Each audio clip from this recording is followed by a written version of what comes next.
G'day YouTube, warbles on a lot here. Nothing worse for a road than having streams and rivulets running down across it. So one of the things you can do is dig gutters on either side of the carriageway. This gutter on the high side of the road has kind of sort of failed to be deep enough, and that's why the water's running across the road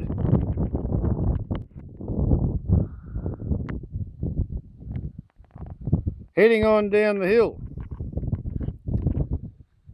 And I have a little bit of a strategy to try and deal with this. One is that when I'm going down the hill, I get onto the downhill side of the road, so I'm sort of actually driving on the wrong side of the road for Australian conditions, and I use the weight of my vehicle to attempt to press a drainage gutter into the road. And until we got the rain 5 or 7 days ago and opened up this little crossing, I was having some success. In fact, here I was doing a parallel guttering system. This is called rolling the crown. The idea being to try not to produce a pair of parallel wheel ruts for the water to run down. The idea is to have a gently curving road surface which will shed water that way, have a gutter running down that side and a gutter running down that side. So you've got something firm on which to drive. However, the water has got deeper than my gutter, and that grey snot there, that's subsoil liquefaction of the underlying trap rock. So here's me parallel right-hand gutters. This is where the river's decided to get into the road bed. This is the trap rock slime hole, which means I'm not going to go out there again, because I actually went kind of close to losing control of the vehicle as I was going down there. That's pretty hard. That's pretty hard, but down in there, it's pretty soft and wet and sloppy, if you see what I mean. Don't want to go in there again in case I get low enough with my tyres that I start tearing the undercarriage of the car. Let's wash that little booty off.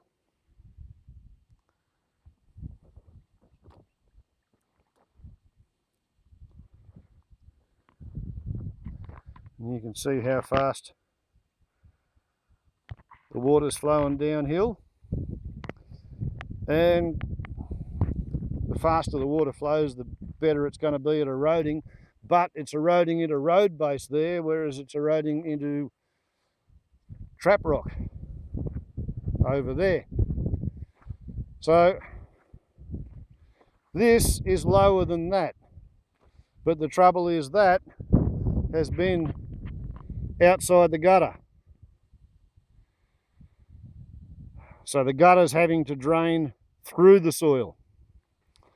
On the bright side, the gutter is serving to prevent water from the high side up there from coming down and getting into the road, and there is a gutter on the other side. So as long as we don't get too much more rain in the near future, this should work. Once we get down to here, look ye at that.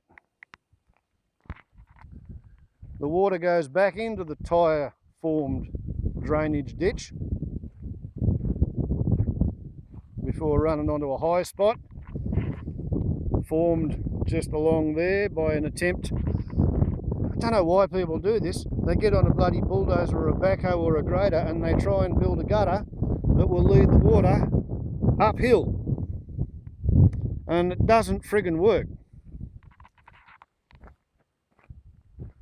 The real problem was probably caused 150 years or more ago by the bloody genius who decided to put the road up the middle of the gully with high ground on both sides of the road, so that it is doomed forever to carry water down the carriageway and wash out.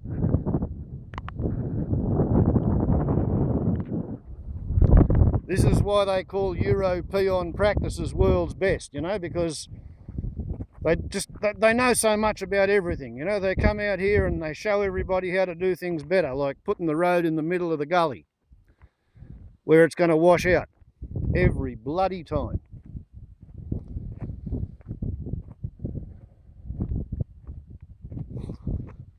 And see, this has been working pretty well. We've got clear water, not much mud.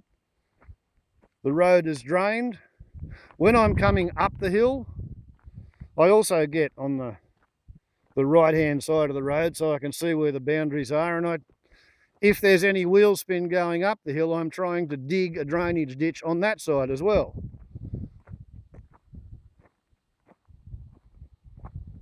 Go through a few more tyres this way and you get some more suspension repairs, or builds for suspension repairs, but compared to the price of road building, getting proper equipment, fill, truckloads and truckloads of dirty road base, a grader to form it up, a roller to compact it once you get it formed. Yeah, trying to put a gutter on either side. Now there's another one of these bloody table drains leading up the hill.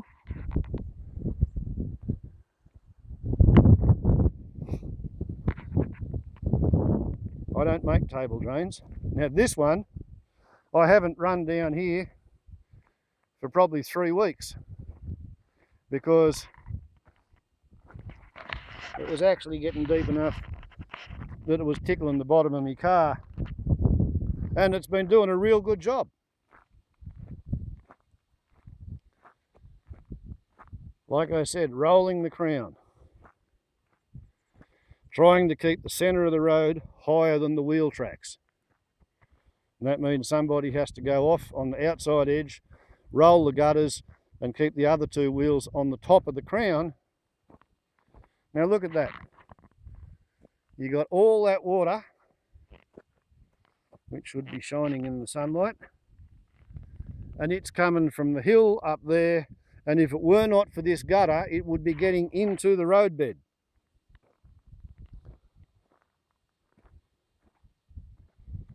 Now that water there is maybe 3 or 5 inches vertically above the level of the gutter, and the water's actually higher than the road. So as deranged as it may otherwise appear to be, yeah, driving on the wrong side of the road, deliberately putting your wheels into the same wheel track, it makes sense if you put that wheel track in the correct place.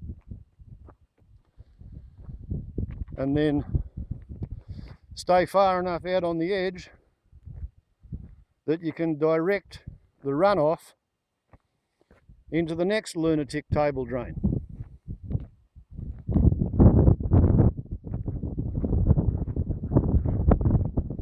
Which once again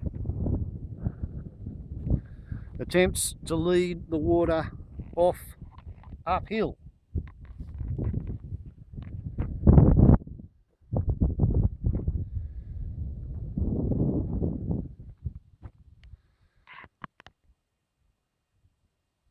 If you try to tell people about this, they just won't believe it. Why would you put your road in the centre of a gully? So anyway,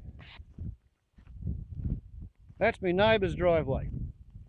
I get to go across this, therefore I figure it's my job to try and do what I can to augment the drainage, because at some point I'm going to have to contribute to the cost of rebuilding this road. So in the meantime,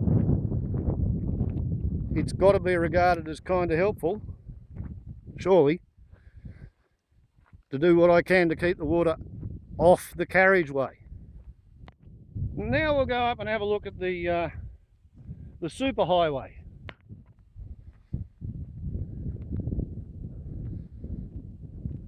Which leads uphill from the upside down tree. Sparkling water.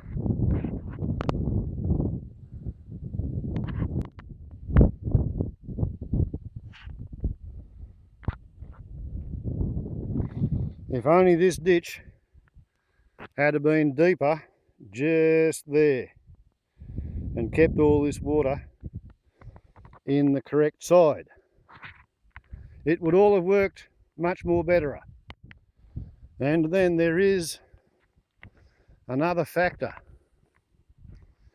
which is playing into this situation.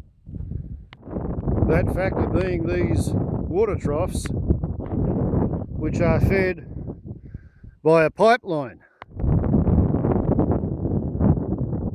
which runs in a trench which comes through that gate, and it runs, unless I'm mistaken, straight across there. I think that is the pipeline. Not entirely certain, but the pipeline then goes across the road and runs up and along, and right up on top of the hill beside my front gate is the two 22,000 litre bore tanks which feed the whole of the property by gravity. If you look hard, you can see the discontinuity in the grass, which then continues across the road, which then continues up and into the embankment. And from the memory, the poly pipe is in that trench there. Whereas the landline telephone connection, it runs pretty much along here.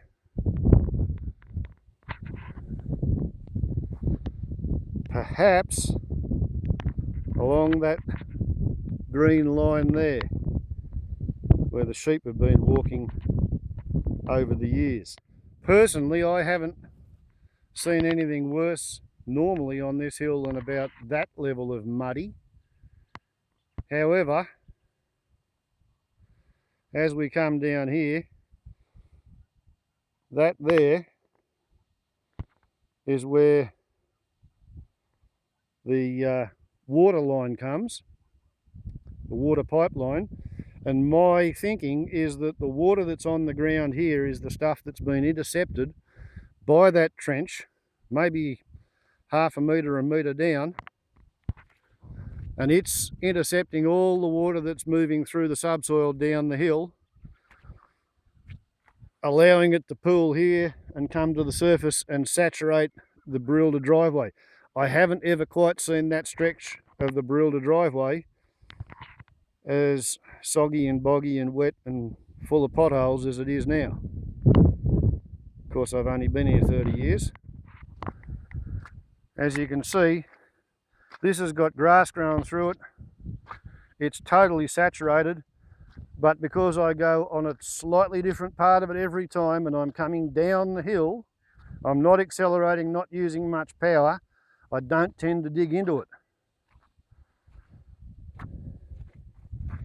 Sometimes I'm out over here, sometimes I'm over there.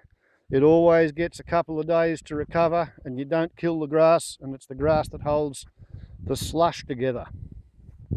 Such is my theory. But right here on top of the water pipeline, yeah, we have actual watery puddles.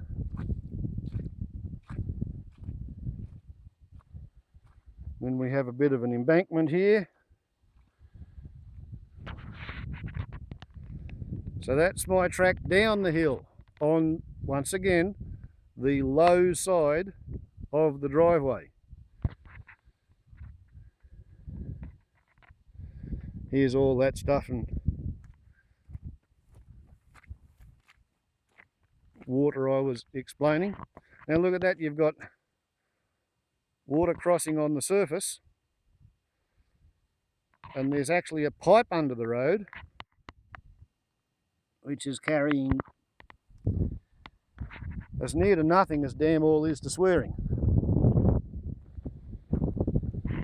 Oop. Look at that. I told a lie, you can actually see some movement of water coming out the bottom of the pipe. Now, this is on my neighbour's side of my turnoff, so this is all impromptu engineering conducted by my next door neighbour. Not a bad idea either. Now that I come to look at it from this angle in this light, here's another little bit of pickaxe work.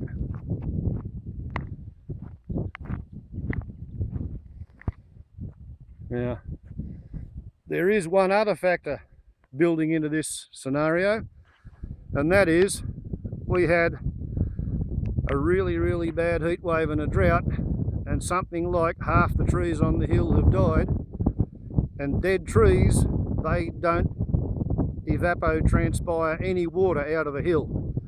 So the water that would normally be dealt with by half of the forest now has to either flow overland when the rain is on, or it has to soak in and go through the soil. So yeah, this is a bit boggy right here because it's copping all the stuff that's running off out of the forest because the trees aren't able to metabolically deal with the water. Okay, now how I get back up the hill. Once again, I use my car to try and dig drainage ditches, and I dig that on the high side of my driveway.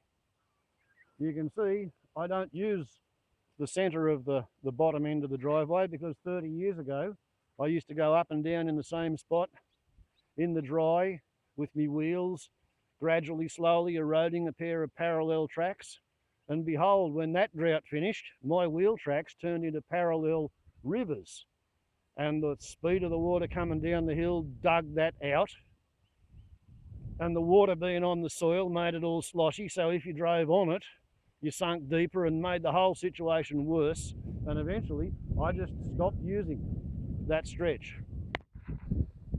From right here at the upside down tree, that stuff in the middle down here at the bottom, that's just in case somebody with a two-wheel drive car decides that they absolutely positively have to come and visit me during the wet. I have put stringy bark recovery tracks in there. I've put tea tree bush, I've thrown sawdust, anything I could possibly put in there when it was a bog hole I have done, and since then I've just left it to produce organic material to go on top of the bog, and I don't put weight of my car on it. What I do instead is I go a different way every time, and I try and plough drainage tracks on the high side of the driveway, because that is higher than that. So I try to intercept any water coming through the soil before it gets to my driveway. And as you can see, normally this here is about as close as I normally get to the centre, the verboten land. Pretty sure that set of wheel tracks just there. That would have been my son coming for firewood 2 weeks ago, because he's taken a look at this and didn't want to get into it. But I figure the more drainage ditches I can put out here in the bog away from the driveway, the better chance I've got.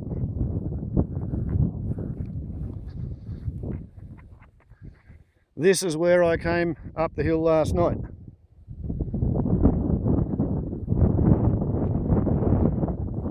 So I've got many days worth of safe driving there before I have to even think about going over there into the centre.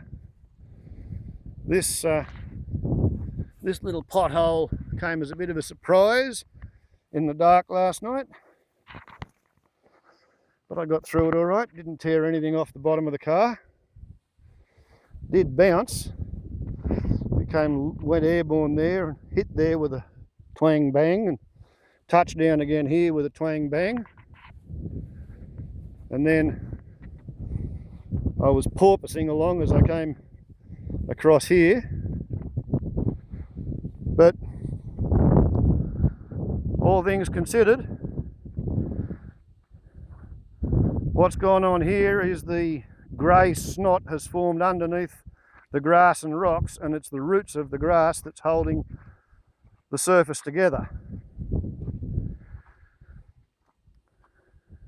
But like I said, always drive on a different spot every time, and you can usually, if you're scrupulously punctilious, you can usually keep a track open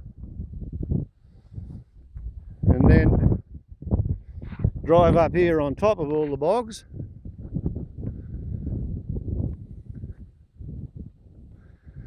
Keep two wheels out here.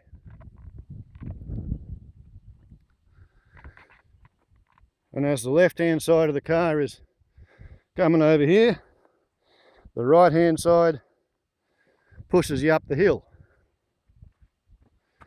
It's a bit of an art form.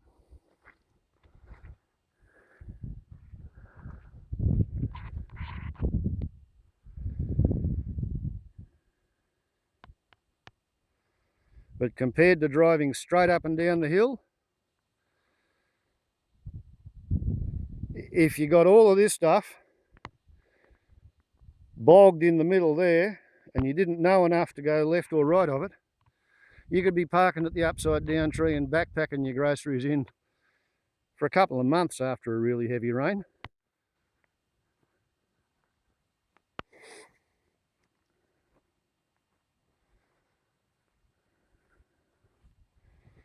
If we get about another week, it probably should stabilise.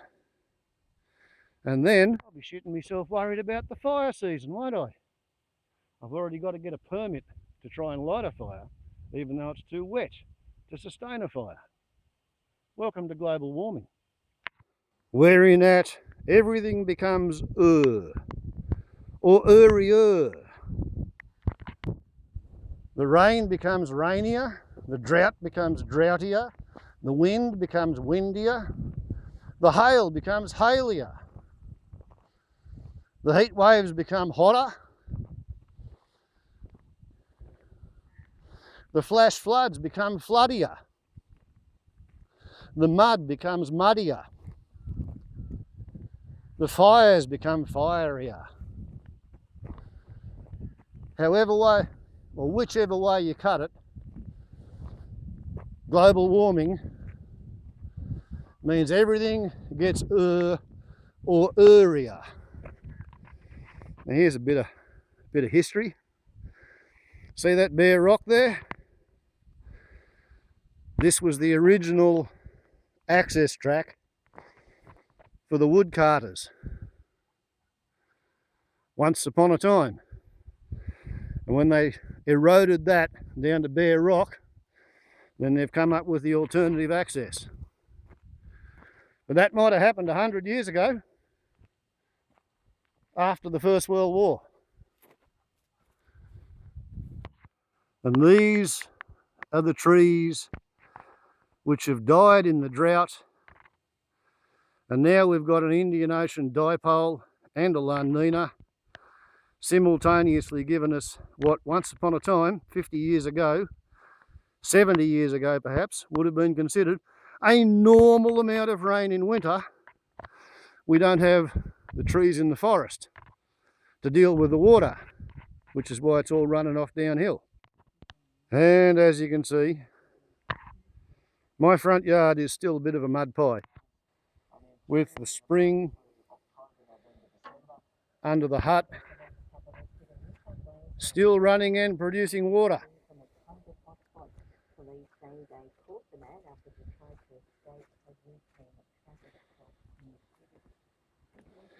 So if I've still got water like this up on top of the hill,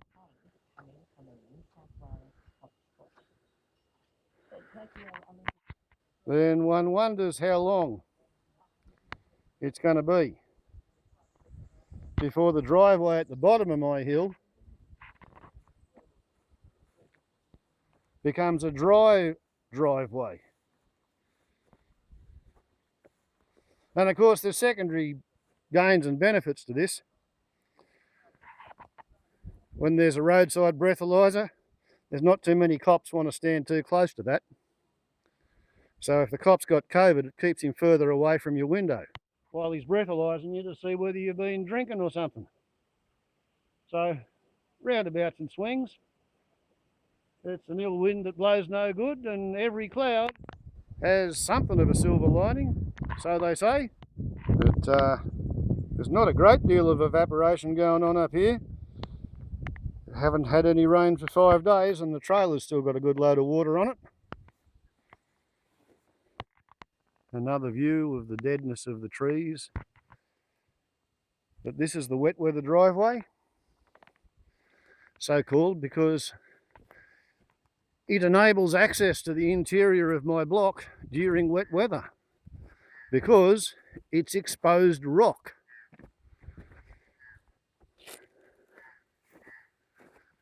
Weathered basalt.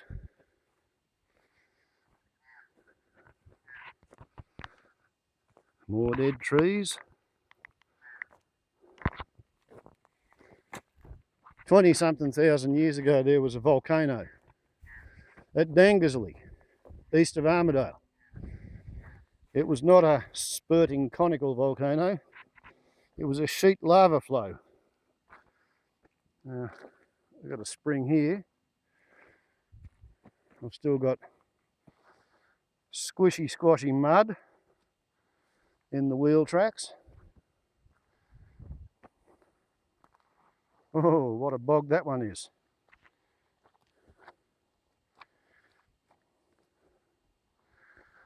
Hope young fella notices that when he comes through this afternoon.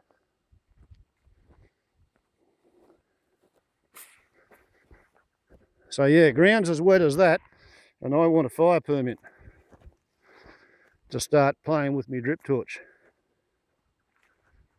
while it's wet enough to be halfway safe. And what I'm doing here, of course, is coming up to inspect the bog holes left by my son's adventure last weekend.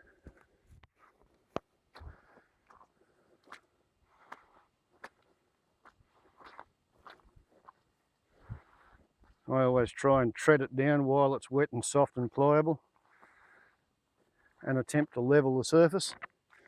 As you can see, I've used the stringy bark recovery tracks.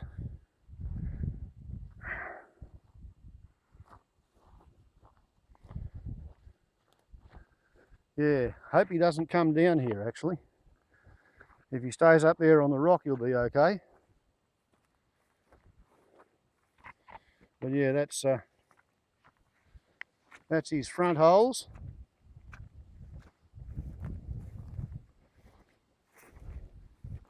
And I think this would be his original back holes.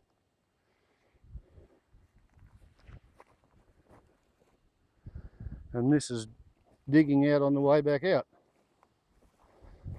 Whoops, back hole, front hole, front hole.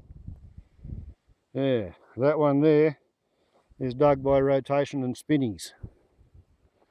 Wheel spin. And this is solid now.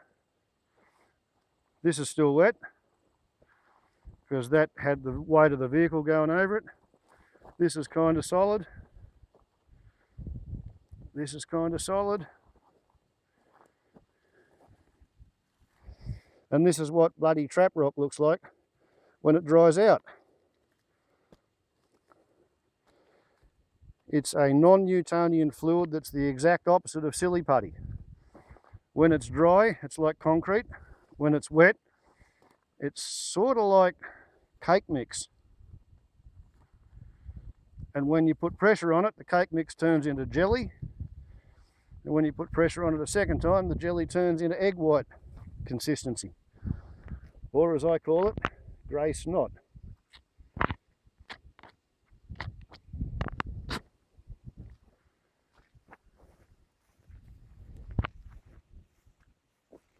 It's not all bad. The reason this land was only for $400 an acre for 100 of them 30 years ago is because it's trap rock. Nobody wants to pay good money for trap rock. So, might as well wander on down and have a look at the dry weather driveway, the one that you can't drive on at the moment. This would be okay. Hello, little magpie.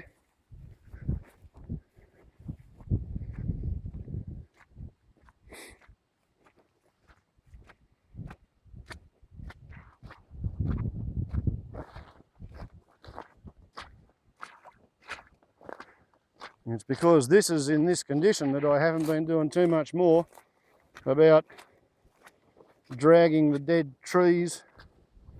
Oh, that's really deep. Out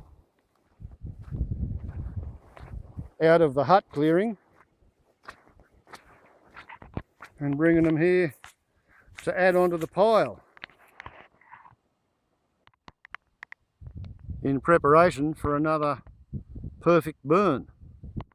That's a mere 3 trailer loads, whereas it takes about 15 or 20 to get the full pile. And normally I would be coming up these wheel tracks,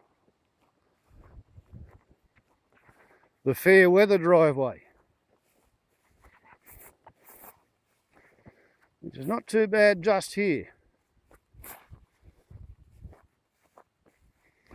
I can hear a lot of frogs over at the dam, and that's apparently a very good thing, because Radio National has had the last couple of weeks repeated documentaries talking about how there's a mass extinction event going on in the inland northern New South Wales area among green tree frogs, and they want to know who's still got frogs. Well, here on the Endangered Species Sanctuary I still have frogs.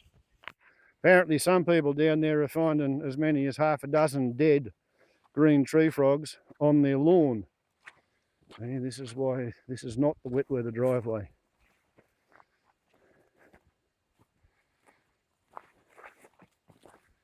This is really only traversable in the dry, unless you want to leave great big tracks like this one.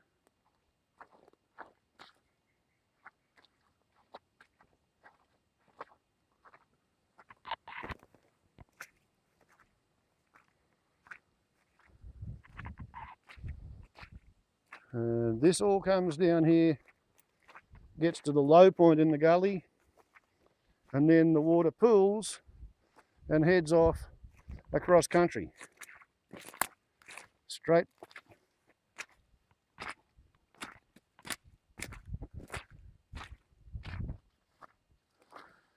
See the benefit of having an intact forest? To drop lots of sticks and twigs and leaves and branches onto the ground to interlock and form a matrix which functions as a surface so that you can actually get around the place. But yeah, here we have the dam. And as hard as I look around the edges, I'm not finding any dead frogs. However, if I sit still enough and quiet enough, I am hearing live frogs calling to each other.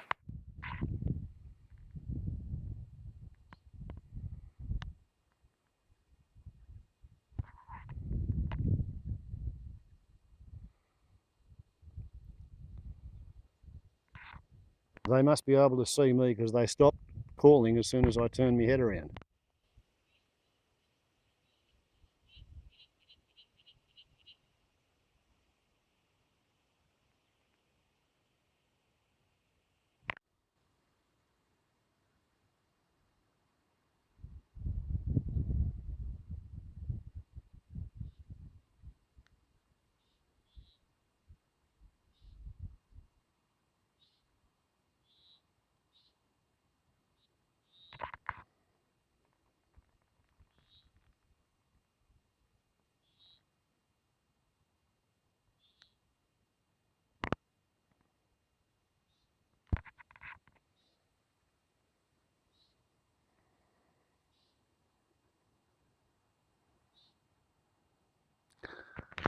I don't know whether a bleating tree frog at 15 metres is going to print on the soundtrack here. You'd better try headphones. But there are in fact frogs in the dam. However, what I'm not seeing is egg rafts, and I'm not seeing tadpoles. And 3 or 5 days after rain, I would have expected to see some of them even at the end of winter. So I've got frogs, but it's too cold for them to be breeding, perhaps. So there we have a bit of a roundup, a review of driveway mud pies, dead trees, and surviving frogs. Warbles on a lot to YouTube. Ciao. Happily, not all the trees are dead. So all is not lost yet.